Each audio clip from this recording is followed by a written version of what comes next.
teknik elektro ITB. Saya daftar situ, saya tembus. Cuman mau itu aja, mau tes kemampuan sendiri. Ya masuklah situ, sekolah situ 5 tahun lebih. Terus keluar, kerja juga sama. Saya nggak pintar-pintar amat, biasa aja. Cuman otaknya disimpan, tabung lah, adalah bekal. Saya kerja di Selam Bersih 5 tahun. Itu perusahaan juga sama. Kenapa kerja di situ? Itu yang paling diburu oleh lulusan ITB. Saya lamar, saya harus masuk. Saya masuk, untung. Setelah 5 tahun, ya itu kan perusahaan bayarannya bagus. Saya punya duit cukup untuk sekolah. Sebenarnya saya juga malas sekolah, cuma mikir, oh kalau sekolah bagus juga ya. Setelah 5 tahun jenuh juga di field, ya kita di lapangan terus, uangnya banyak tapi kerjanya capek, sering begadang. Kalau sehari semalam tuh biasa. Saya pernah paling lama nggak tidur 5 hari 5 malam di darat, tapi kalau di laut 2 malam udah nggak boleh kan, harus ganti, harus istirahat. Nah, saya lihat ya kerja keras, duit banyak, tapi kerjanya kecapean, terlalu capek. Terus dapat pacar habis itu. Nah ini yang paling menentukan. Jadi syaratnya dia mau kawin sama saya, kamu keluar dulu dari situ. Saya keluar. Oh, oke, gue keluar. Pacar kerja? Waktu itu masih kuliah, mau lulus, udah mau lulus lah di ujung. Dia bilang gini, saya udah selesai kan, gue udah keluar nih, ayo kita kawin. Oh, ntar dulu, kira-kira gini, kamu udah kerja, oke, udah bisa nemenin saya, tapi saya minta kamu sekolah lagi. Syaratnya itu. Sekolahnya apa? S3. Waduh, bukan S2, enggak, S3. Wah, gue pikir-pikir, apa yang paling gampang? Saya kan orang ITB sombong. Kita pikir yang paling gampang kan ekonomi. Wah, gue ambil ekonomi deh. Karena kita nggak tahu, di kita kan taunya orang ekonomi kan apalan. Orang yang ngerti ekonomi ya. Siap. Ya udah, saya pikir ya udah, daftarlah. Saya daftar banyak sekolah dulu. Ada yang Stanford, ada yang ini. Kan saya pakai uang sendiri. Saya tanya ke mereka, sekolahnya berapa sih biayanya setahun? Sekian.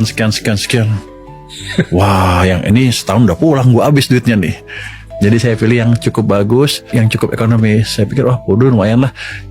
Saya pernah dengar karena rektor saya dulu dari Purdue, lulusan Purdue dari fisika kelihatannya, atau matematik apa, dia jago fisika nuklir. Ya udah.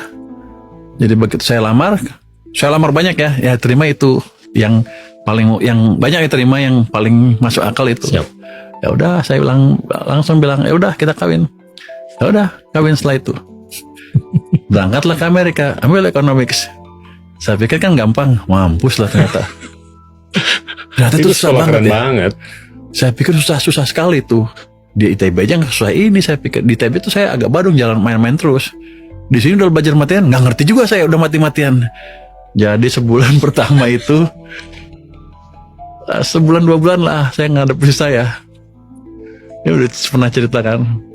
Wah, ini kayaknya pelajarannya susah. Saya nggak ngerti, udah belajar mati-matian nggak ngerti. Juni kita pulang aja ke Indonesia ya. Kan orang yang udah sok jago, sok pinter, gantem kayak gitu kan, jeder, down banget kan. Saya bilang apa? Oke, Juni kita pulang. Sampai Indonesia, sampai Jakarta, kamu saya cerai. Pusing lah gue. Udah rugi, udah keluar kerja, duit udah mau habis, udah habis sebagian lah.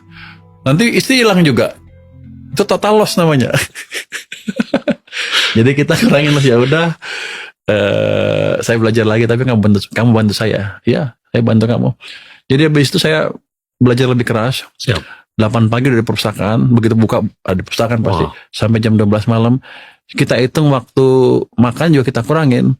Jadi jam makan siang itu saya nggak keluar perpustakaan, saya masih di perpustakaan. Saya bawa lantang, makan 15 menit, selesai belajar lagi.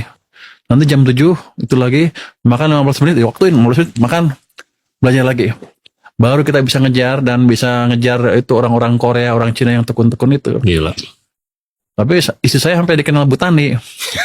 Karena setiap jam 11 bawa rantang ke perpustakaan. Teman-temannya bilang, Bu Tani gitu. Fun sih.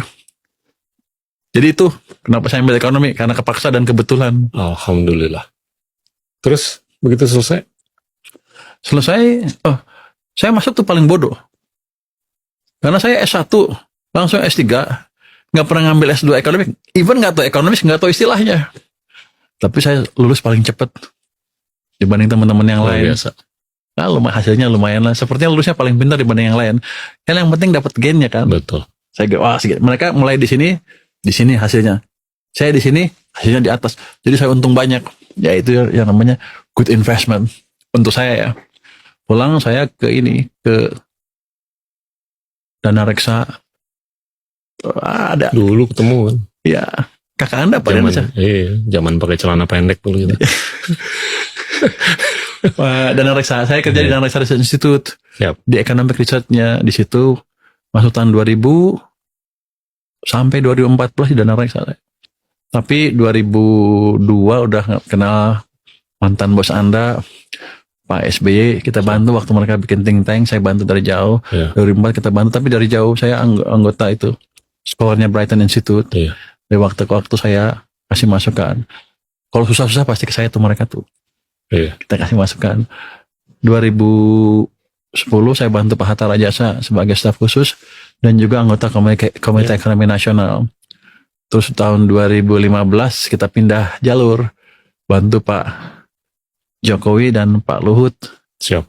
Sampai tahun 2020 ketika goncang ekonomi goncang, saya diperintahkan ke LPS untuk jaga sektor keuangan. Harusnya habis tahun ini September. Saya udah siap-siap pensiun, tapi untung yang nggak jadi pensiun disuruh jadi Menteri Keuangan. Ya saya ikut lah. Yang penting gajinya masih ada, jadi gaji gue masih ada nih, lumayan lah. Tadinya udah mau pensiun,